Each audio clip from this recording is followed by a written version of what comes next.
Summing up my takeaway from the Christmas Carol, focusing on the entire life as a whole and not to dwell on the past or live entirely in the present moment. Fun fact about this book, A Christmas Carol: since it has been published, there are around more than 100 adaptations of the same. And I read this book this year and I had to share this and I had to make a video on the same. And thank you so much for all your love and support on all my previous videos. Without further ado, let's begin. Growing up, Harry Potter has been an important part of my childhood. And in Philosopher's Stone, seeing Ron and Harry celebrating Christmas, it made me fall in love with the Festival of Gratitude. Though I know nothing about the traditions of the Christmas or any ritual, but I celebrate it in my own way. So I decorate my own Christmas tree, a little Christmas tree, get myself good food like chocolates, cake and everything that I love, and indulge into art journaling and reading. This year I made this minimalistic art spread. I just painted both the pages orangish red and put some stickers related to Harry Potter, wrote my favorite quotes from the movies and the list of books and movies to watch. Coming to my Christmas read for 2021, I actually decided to read this book, A Christmas Carol, written by Charles Dickens. Hello you beautiful people, welcome back to my channel. This is Savarni and today's video is about my Christmas read for 2021, which is a novella written by Charles Dickens, A Christmas Carol. So those who are not aware about what a novella is a short novel which is around 100 to 120 pages, and this book is also 104 pages. So this is a very beginner friendly book. If you are someone who is trying to develop a reading habit, you can start by reading Christmas Carol. Let me tell you a few things about the author of the book, Charles Dickens. So he is one of the famous novelists of Victorian era, and he is well known for his cliffhangers and suspense and quirky characters.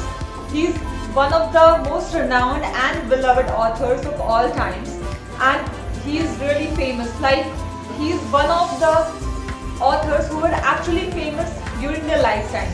Like most of the people, they actually got recognition after their death, including Shakespeare.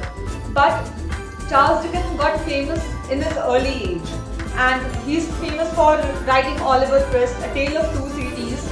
Honestly speaking, I'm not a fan of Charles Dickens, and this is the only book that I've read by him. And the story is also pretty interesting. So I'm a big time into Doctor Who right now. Like, it's a BBC series, science fi, thriller adventure series you can say, and they always have this Christmas special episodes by the end of every season. And I watched this episode called A Christmas Carol, and it was one of the most beautiful episodes of Doctor Who. It literally made me cry. It was a very beautiful episode. After watching that, I actually realized that it is one of the adaptation of the novel called Christmas Carol. After that, I read this book. And after reading this book, I've also watched the animated movie starring Jim Carrey. You would be amazed to know that there are around 100 plus adaptations of the novella A Christmas Carol. So you might be aware by now that how famous this book is and how intriguing the story must be. So without further ado, let's talk about the book.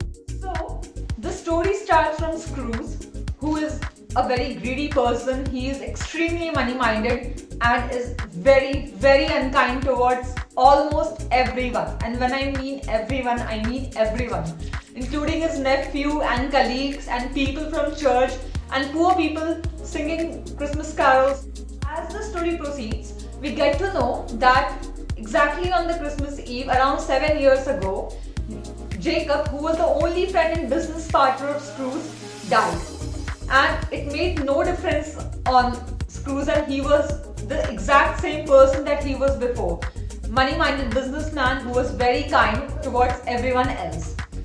So, in the present timeline of the story, when he returns to his home, he actually finds the ghost of Jacob waiting for him in his home.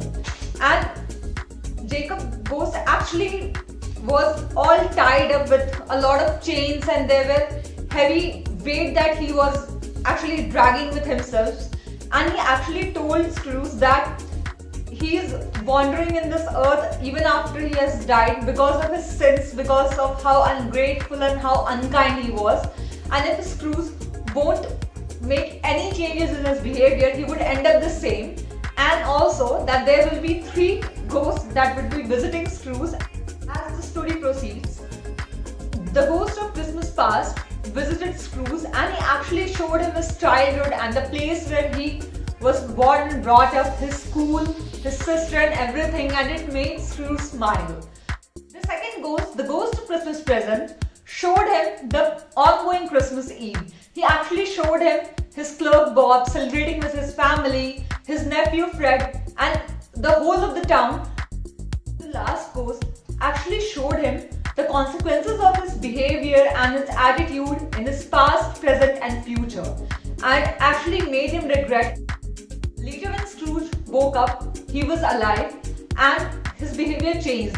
He was actually a changed man because he was now grateful about everything that he had and grateful about all the people surrounded by him. And it changed his whole life and his perception towards everything. So my takeaway from this novella was the underlining distinguished difference between the poor and rich, and how money actually affects all our lives, and of course generosity. How important it is to be grateful and generous towards each other, and how it actually helps in nurturing and having good relationships. Some relationships to actually nurture for your whole life, and obviously family, how important family and friends are. If you're not sure on celebrating your Christmas or Christmas Eve and you're yet to decide what to watch or what to read, I would highly recommend reading A Christmas Carol. And if you're not into reading, just give it a try. It's just 104 pages. It's a novella. It's not even a long novel. Just 104 pages. And even if you don't have time to read a whole book, you can obviously watch any of the adaptations. Merry Christmas and a Happy New Year. Thank you so much for watching this video to the end. Please like, share and subscribe and let me know the kind of videos or any book challenges or blogs that you would like to see. And thank you so much for supporting me and for being my motivation.